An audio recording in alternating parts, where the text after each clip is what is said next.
ಅಕಾಲಿಕ ಮಳೆಗೆ ಕಾಫಿ ಬೆಳೆ ನಾಶವಾಗಿದ್ದು ನಿರಂತರ ವಿದ್ಯುತ್ ನೀಡುವಂತೆ ಹಾಸನ ಜಿಲ್ಲಾ ಪ್ಲಾಂಟರ್ಸ್ ಸಂಘದ ಅಧ್ಯಕ್ಷ ಪರಮೇಶ್ ಸರ್ಕಾರಕ್ಕೆ ಒತ್ತಾಯಿಸಿದರು.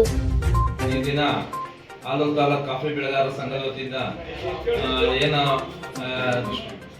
ಇಂದು ಪತ್ರಿಕಾಗೋಷ್ಠಿಯಲ್ಲಿ ಮಾತನಾಡಿ ಅವರು ಮಲೆನಾಡು ಭಾಗದಲ್ಲಿ ಅಕಾಲಿಕ ಮಳೆ ಸುರಿದ ಪರಿಣಾಮ ಕಾಫಿ ತೋಟದಲ್ಲಿ ಅಪಾರ ನಷ್ಟ ಉಂಟಾಗಿದೆ.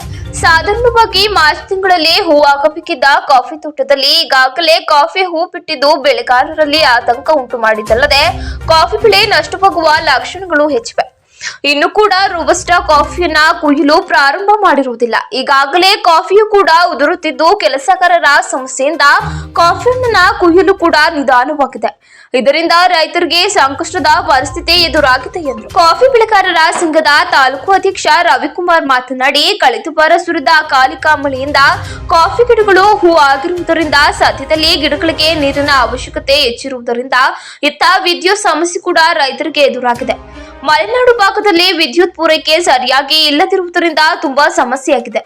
ಅಲ್ಲದೆ ಮಲೆನಾಡು ಭಾಗದಲ್ಲಿ ಕಾಡಾನೆ ಸಮಸ್ಯೆಯೂ ಕೂಡ ಹೆಚ್ಚಾಗಿದ್ದು ಬೆಳೆ ನಾಶದ ಜೊತೆಗೆ ಜೀವನ ಸಾಗಿಸಲು ಕಷ್ಟಕರವಾಗಿದೆ. ಹಗಲಿರುಳು ಎನ್ನದೇ ಇಲ್ಲಿಂದರಲ್ಲಿ ಆನೆಗಳು ಸಂಚರಿಸುತ್ತಿದ್ದು ಕೆಲಸ ಮಾಡಲು ಕೂಲಿ ಕಾರ್ಮಿಕರ ಕೊರತೆ ಹೆಚ್ಚಾಗಿದ್ದು ಕಾರ್ಮಿಕರು ಮನೆಯಿಂದ ಹೊರಬರಲು ಸಾಧ್ಯವಾಗುತ್ತಿಲ್ಲ. ಇದಲ್ಲದೆ ದಿನನಿತ್ಯ ವಿದ್ಯುತ್ ಸಮಸ್ಯೆಯಿಂದ ರೈತರು ಹೆಣಗಾಡುತ್ತಿದ್ದಾರೆ. ರಾತ್ರಿ ವೇಳೆ ಮನೆಯಲ್ಲಿ ವಿದ್ಯುತ್ ಇಲ್ಲದೆ ಮಕ್ಕಳಿಗೂ ಹಾಗೂ ವಿದ್ಯಾರ್ಥಿಗಳಿಗೂ ಸಮಸ್ಯೆಯಾಗುತ್ತಿದೆ. ಹಾಗಾಗಿ ಸಂಬಂಧಪಟ್ಟ ಅಧಿಕಾರಿಗಳು ಹಾಗೂ ಸರ್ಕಾರಕ್ಕೆ ಮನವಿ ಮಾಡಿಕೊಳ್ಳುವುದೇನೆಂದ್ರೆ ದಿನಕ್ಕೆ 15 ಗಂಟೆಯಾದರೂ 3 ಫೇಸ್ ವಿದ್ಯುತ್ ಅನ್ನ ನೀಡಬೇಕು ಎಂದು ಮನವಿ ಮಾಡಿದರು. ಪತ್ರಿಕಾಗೋಷ್ಠಿಯಲ್ಲಿ ಸೆಟ್ ಬೆಳೆಗಾರರ ಸಂಘದ ಅಧ್ಯಕ್ಷ ಕುಮಾರ್ ಬಿಎಸ್, ಮಾಜಿ ಅಧ್ಯಕ್ಷ ವಿಕ್ರಮ್, ಕಾರ್ಯದರ್ಶಿ ಬೋಪಣ್ಣ, ತಾಲೂಕು ಉಪಾಧ್ಯಕ್ಷ ಸಂದೇಶ್, ಮಹೇಂದ್ರ ಇತರರು ಹಾಜರಿದ್ದರು. ಕಾಫಿ ಕುಯ್ಯೋದು ತೊಂದರೆ ಆಗಿದೆ, ಅದನ್ನ ಮತ್ತೆ ತಿರುಗಿಸಬೇಕು. ಇದಕ್ಕೆಲ್ಲ ಸಾಕಷ್ಟು ಕೂಲಿ ಕಾರ್ಮಿಕರು ಬೇಕಾಗಿದೆ. ಕೂಲಿ ಕಾರ್ಮಿಕರು ಸಮಸ್ಯೆನೂ ತುಂಬಾನೇ ಇರೋದ್ರಿಂದ ಕಾಫಿ ಕೊಯ್ಲು ನಿಧಾನಗತಿಯಲ್ಲಿ ನಡೀತಾ ಇದೆ. ಅದ್ರ ಜೊತೆಗೆ ನಮಗೆ ಮುಂದಿನ ಒಂದು ಬೆಳೆ ಏನು ಬರಬೇಕಾಗಿತ್ತು ನಮಗೆ ಅದಕ್ಕೂ ಈಗ ಹೊಡೆತ ಬಿದ್ದಿದೆ. ಯಾಕೆಂದ್ರೆ ಈಗಲೇ ಅಕಾಲಿಕ ಹೂವು ಆಗಿರೋದ್ರಿಂದ ಅದು ಎಷ್ಟು ಮಟ್ಟಿಗೆ ಸೆಟ್ ಆಗುತ್ತೋ, ಎಷ್ಟು ಕಾಫಿ ಗಿಡದಲ್ಲಿ ಉಳಿಯುತ್ತೋ ಏನೋ ಅಂಧಕಾರವಾಗಿದೆ. ಅದೇನು ಗ್ಯಾರಂಟಿ ಇಲ್ಲ ನಮಗೆ ಮುಂದಿನ ಬೆಳೆ ಬರೋದು.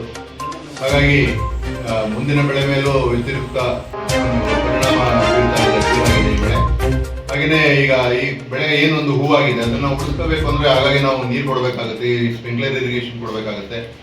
ಆದರೆ ಈಗ ಏನಾಗ್ತಾ ಇದೆ, ಅದು ಸ್ಪ್ರಿಂಕ್ಲರ್ಗಳಲ್ಲಿ ನೀರಾವರಿ ಕೊಡಲಿಕ್ಕೆ ಕರೆಂಟಿಂದ ತುಂಬಾ ತೊಂದರೆ ಇದೆ. ಮಾತ್ರ ಕರೆಂಟ್ ಕೊಡ್ತಾ ಇದ್ದಾರೆ, ಅದು ನಮ್ಗೆ ಯಾವ ಕಾರಣಕ್ಕೂ ಸಾಕಾಗೋದಿಲ್ಲ. ಈಗ ದಿವಸಕ್ಕೆ ಒಂದು 15 ಗಂಟೆ ನಿರಂತರವಾಗಿ ಒಂದು 3 ಫೇಸ್ ಕರೆಂಟ್ನ ಕೊಡಬೇಕು.